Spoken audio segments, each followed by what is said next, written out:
লেখিকা মেঘাঞ্জনা রুদ্রর মহামায়ার মানভঞ্জন। মহামায়া যখন এ ঘরে এসে ঢুকল তখন শাশ্বতর জ্বরটা 102-এর মাত্রা ছাড়িয়েছে। প্রবল জ্বরে তার তখন বেহাল দশা, চোখ দুটো লাল হয়ে আছে, জ্বরের ঘোরে ভুল বকছে। ওর এই অবস্থা দেখে মহামায়ার বুকটা মোচড় দিয়ে উঠল এবং পরক্ষণেই তা রাগে পরিণত হলো। জ্বরের ঘোরে শাশ্বত বুঝতে পারল ঘরে কেউ এসেছে। বহু কষ্টে চোখ দুটো খুলে দেখল এক নারী মূর্তি ওর পাশে বসে ওর কপালে হাত দিয়ে শরীরের তাপমাত্রা বোঝার চেষ্টা করেছে। মহামায়া ছাড়া যে এ কেউ না তা শাশ্বত ঘোরের মাঝেও বুঝতে পারল এবং ভেবেই একটা প্রশান্তির হাসি ফুটে উঠল ওর ঠোঁটের কোণে। জ্বর বাঁধিয়ে আবার হাসা হচ্ছে? মহামায়ার ঝাঁঝালো স্বরে শাশ্বতর হাসিটা আরো বিস্তৃত হলো। কপাল থেকে মহামায়ার হাতটা টেনে নিয়ে বুকের মাঝে শক্ত করে চেপে ধরল। তারপর হাতের উল্টো পিঠে নিজের উষ্ণ ওষ্ঠদয় ছুঁয়ে ফিসফিস করে বলল, এই যে আমার কিছু হলে তুমি এমন ব্যাকুল হয়ে ওঠো, এটা দেখার জন্য হলেও আমার বারে বারে অসুস্থ হতে মন চায় মায়া। সেই তোমার আর কি, আমার দুশ্চিন্তায় মাথা খারাপ হবার জোগাড় হলে তো তোমার ভালোই লাগবে, বুঝি না আমি? সব হচ্ছে আমাকে কষ্ট দেওয়ার ফন্দি। আলতো স্বরে শাশ্বত বলে, চিন্তা করছো কেন মায়া? সামান্য জ্বর, সকাল হলেই কমে যাবে। মহামায়ার ঝাঁঝালো কণ্ঠ, সামান্য জ্বর? কোনটা সামান্য জ্বর বলছো তুমি? তোমার ধারণা আছে শরীর কত গরম? 2.5-3 জ্বর হবে হয়তো, আর তুমি বলছো সামান্য? থার্মোমিটারে মাপলেই বোঝা যাবে কত জ্বর। তারপর নিজের হাতটা টেনে নিয়ে উঠে গেল শাশ্বতর পাশ থেকে, খুঁজতে লাগলো থার্মোমিটার, কিন্তু বেশ কিছুক্ষণের খোঁজাখুঁজির পরেও না পেয়ে বিরক্ত হয়ে বলল, আমার যেমন কপাল, দরকারের সময় পাবো কোনো কিছু? যেখানে রাখি সেখানে তো কোনো জিনিস পাই না। ঘরে আছে এক দিকভোলা মানুষ যে সব লণ্ডভণ্ড করে রাখে। ছাড়ো না, অত খুঁজতে হবে না, তার থেকে বরং তুমি আমার পাশে এসে বসো, এতেই আমার রোগ সেরে যাবে। ঢং দেখে বাঁচি না, আমি আছি ওনার জ্বর নিয়ে আর ওনার মাথায় পিরিত চেপেছে, বুড়ো বয়সে আদিক্ষেতা। ঠিক বলেছ মায়া, এ হচ্ছে প্রেমের জ্বর। এই জ্বরে কিচ্ছু হয় না, ওষুধও লাগে না, শুধু যার জন্য মন পুড়ছে সে পাশে এসে বসলেই সব ঠিক হয়ে যায়। তুমি আমার পাশে এসে বসো, দেখো আমার জ্বরও পালাবে। মহামায়া ব্যস্ত তখনও থার্মোমিটার খুঁজতে। শাশ্বত আবার ডাকলো, আসবে না মায়া? শাশ্বতর অমন করুণ স্বর শুনে মহামায়ার বড্ড মায়া হলো।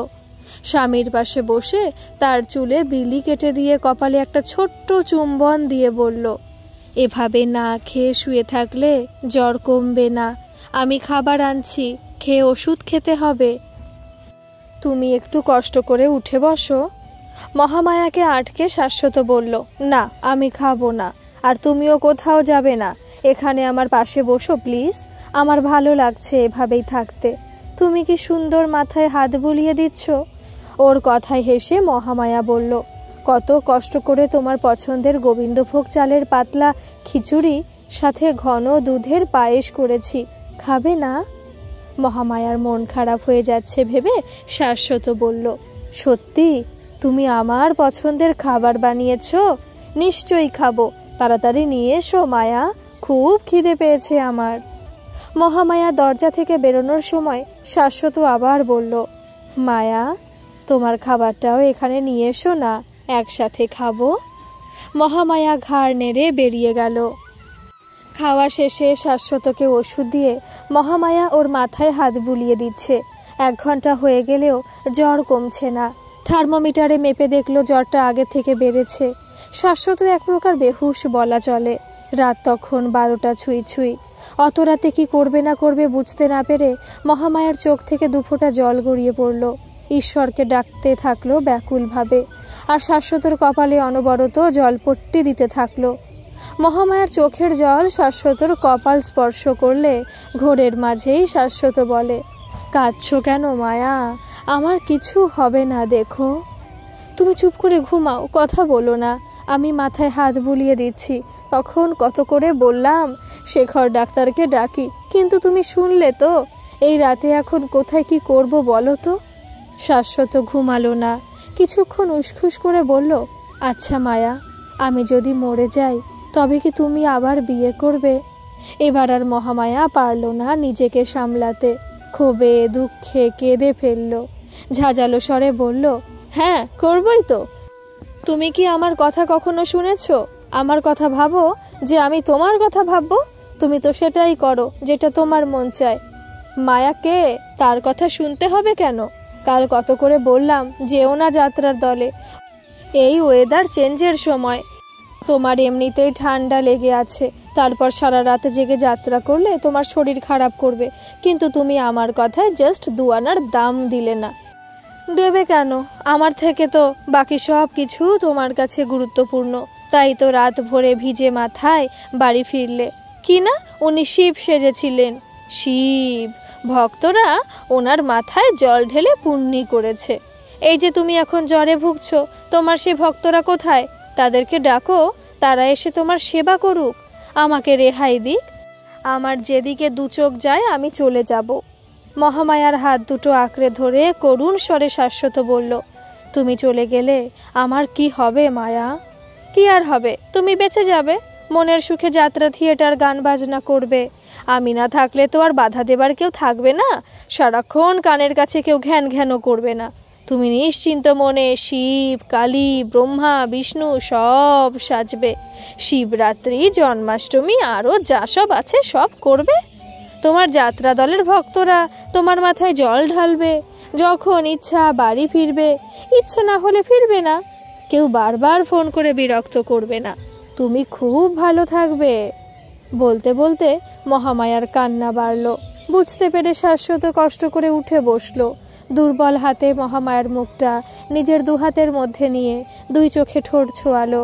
অশ্রু ভেজা গালে উষ্ণ ঠোঁট দুটো চেপে ধরে ফিসফিস করে বলল, অমন ভালো থাকা আমার জীবনে কখনো না আসুক মায়া। অমন ভালো আমি থাকতে চাই না। আমার মায়া না থাকলে আমার জীবন অর্থহীন হয়ে যাবে। আমার ভুল হয়েছে মায়া, আর কখনো এমন হবে না। তুমি চুপ করো।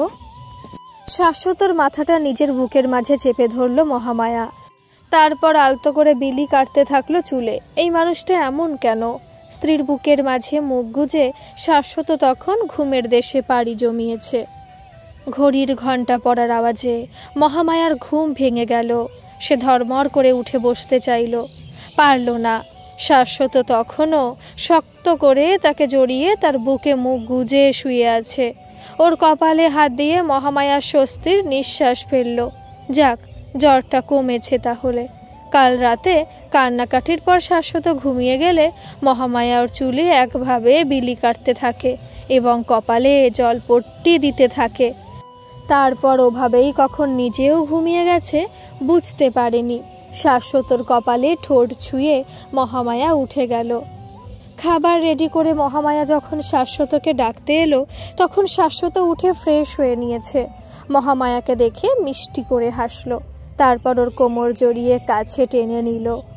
মহামায়া ঠোঁটে আলতো করে ঠোঁট ছুঁয়ে বলল, কাল রাতে তোমাকে খুব কষ্ট দিয়ে ফেলেছি মায়া, আর কখনো এমন হবে না। মুখ ঝামটা দিয়ে মহামায়া বলল, না গো, আমার কোনো কষ্ট হয়নি। কিন্তু তুমি যদি এখন তোমার যাত্রা দলে না যাও তবে তোমার ওই ললিতা খুব কষ্ট পাবে। আফটার অল তোমার হিরোইন বলে কথা, তোমাদের জুটি সুপারহিট।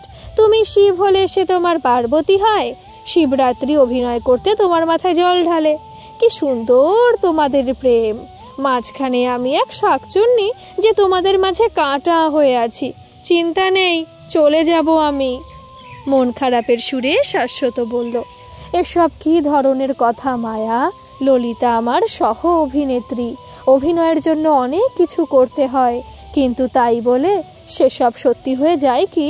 তোমার মতো ম্যাচিওর মেয়ের থেকে এমন ছেলে মানুষই মানায় বলো? না, মানায় না জানি, আর মানায় না বলেই তো তুমি আমার কথার 2 আনা মূল্য দাও না। কিন্তু যেই ললিতা ফোন করে ডাকে, শাশ্বতদা একটা নতুন নাটক করব ভাবছি, অমনি তুমি ছুটে বেরিয়ে যাও। আর এদিকে ঘরে তোমার বউ বাঁচলো না মরলো তা তোমার দেখার সময় কোথায়? এসব তুমি কি বলছো মায়া? কেন বলছো? ললিতার সাথে কেন নিজেকে মেশাচ্ছ? কোথায় তুমি আর কোথায় ললিতা? থিয়েটার, নাটক এসব করতে আমার ভালো লাগে, আমার জীবনের একটা ছোট্ট অংশ।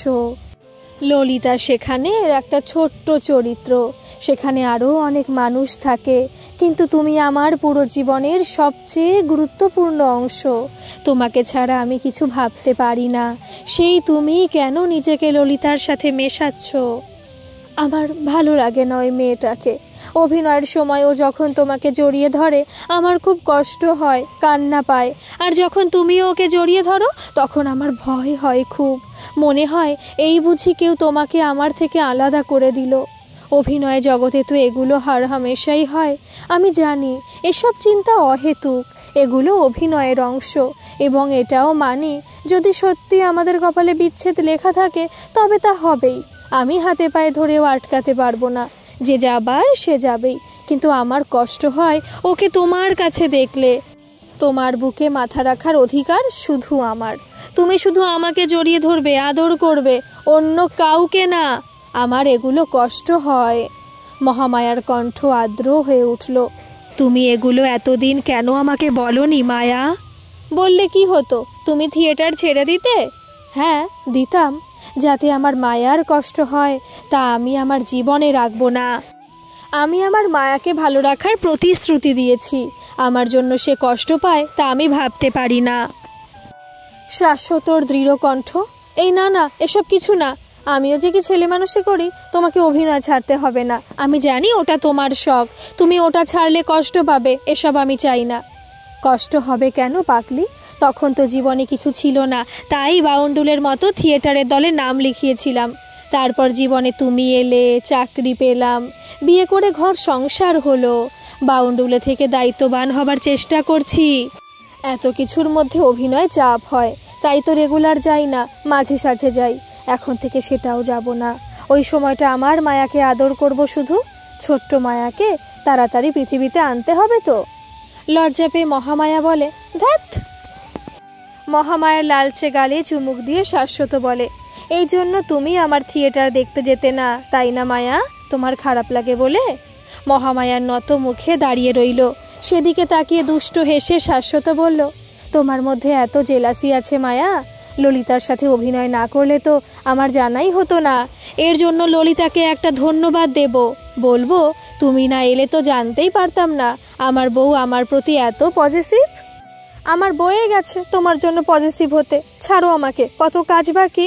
ব্যস্ত ভঙ্গিতে মহামায়া যেতে চাইলে শাশ্বত আর একটু চেপে ধরে ওকে। জানো মায়া, আমি মাঝে মধ্যে তোমাকে নিয়ে ভাবি। কি? উৎসুক মুখ করে জানতে চায় মহামায়া। এই যে তুমি কত বড় বাড়ির মেয়ে, তোমার বাবা একজন স্বনামধন্য ব্যবসায়ী, বাবা মায়ের আদরের মাঝে বড় হওয়া তুমি অভাব কি জিনিস কখনো বুঝতে পারোনি। তোমার নিজেরও প্রতিভা কম নাকি? কি সুন্দর ছবি আঁকো, আর সেখানে আমি বলতে গেলে চালচুলোহীন এক ভবঘুরে, বাবা মায়ের আদর স্নেহ থেকে বঞ্চিত মামার কাছে মানুষ। অভাব আমার নিত্য সঙ্গী। সেই আমার মধ্যে তুমি কি এমন দেখলে মায়া যে অমন রাজপ্রাসাদ ছেড়ে এই কুঁড়ে ঘর থাকতে চলে এলে? আমি তো তোমাকে কিছুই দিতে পারি না। শাশ্বতর কণ্ঠে আক্ষেপ। সেটা উপলব্ধি করে শাশ্বতর চোখে চোখ রেখে মহামায়া বলল, কিছু পাবো এই আশাতে তো আসিনি, কিছু দেব সেই সামর্থ্য নেই। বরঞ্চ দুজনে একসাথে অনেকটা পথ হাঁটবো, গল্প করব, রাগ অভিমান করব, আর অল্প একটু ভালোবাসাবাসি হবে। এই জন্য এসেছি, একে অপরের সাথে থেকে নিজেদের পরিপূর্ণ করতে এসেছি, বুঝলেন? শক্ত করে মহামায়াকে জড়িয়ে ধরে শাশ্বত বলল, তবে যে সবাই বলে এই অসম ভালোবাসা টেকে না, অভাব দরজায় এসে দাঁড়ালে ভালোবাসা জানালা দিয়ে পালায়। শাশ্বতর বুকের মাঝে ঠোঁট ছুঁয়ে মহামায়া বলে, ভুল বলে ওরা। যদি এমনটা সত্যি হতো তবে ওই গিরিরাজ্যের কন্যা ওই চালচুলোহীন শ্মশানবাসীর গৃহে সংসার করতে যেত না। বাবার ঐশ্বর্য ফেলে নিত্য অভাবকে সঙ্গী করার জন্য কঠিন তপস্যা করত না। অভাবের থেকেও বেশি কষ্ট দেয় অসম্মান, অপমান। বিশ্বাস করো, অভাবের সঙ্গে লড়াই করা যায়, কিন্তু অপমান সহ্য করে থাকা যায় না। কজন স্বামী পারে মহাদেবের মতো স্ত্রীকে সম্মান করতে? আর কজন মেয়েই বা পারে মাতা পার্বতীর মতো স্বামীকে আগলে রাখতে? আমরা পারি না অমন করে ভালোবাসতে। অপমান অবহেলা এসেই যায়, আর দোষ দিই ভালোবাসার। আমরা সব কিছুর সাথে লড়তে পারবো তো মায়া? উৎকণ্ঠা ঝরে পড়ে শাশ্বতর কণ্ঠে। পারতেই হবে। ওই কৈলাসবাসী মহাদেব এবং তার স্ত্রীর আশীর্বাদ নিয়ে আমরা ঠিক পারবো, তুমি দেখো। হেসে শাশ্বত বলল, বাহ, আমার বউয়ের দেখি ভীষণ কনফিডেন্স। হবেই তো, রোজ সকাল থেকে রাত্রি যতবার এই ঘরে ঢুকি, ঘুরতে ফিরতে ওই ছবিটা দেখি যে, আর ওখান থেকেই মনের জোর আসে বলে দেওয়ালে টাঙানো হরগৌরীর বড় ছবিটার দিকে ইশারা করলো।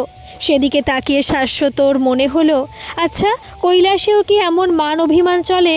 মা পার্বতীও কি মহামায়ার মতো অভিমান করে মুখ ফুলিয়ে থাকে? আর দেবাদিদেব, তিনি কিভাবে স্ত্রীর মান ভঞ্জন করেন কে জানে? আমি জানি অন্য গল্পের মতো এই গল্পটা ভালো করে পাঠ করতে পারিনি। দাঁতে ভীষণ যন্ত্রণা, জানি নাক্কেল দাঁত না কি বলে, ওটা উঠবে কিনা। ভুল ত্রুটি মার্জনা করবেন, আর ভালো লাগলে একটা সাবস্ক্রাইব করে দেবেন। ধন্যবাদ।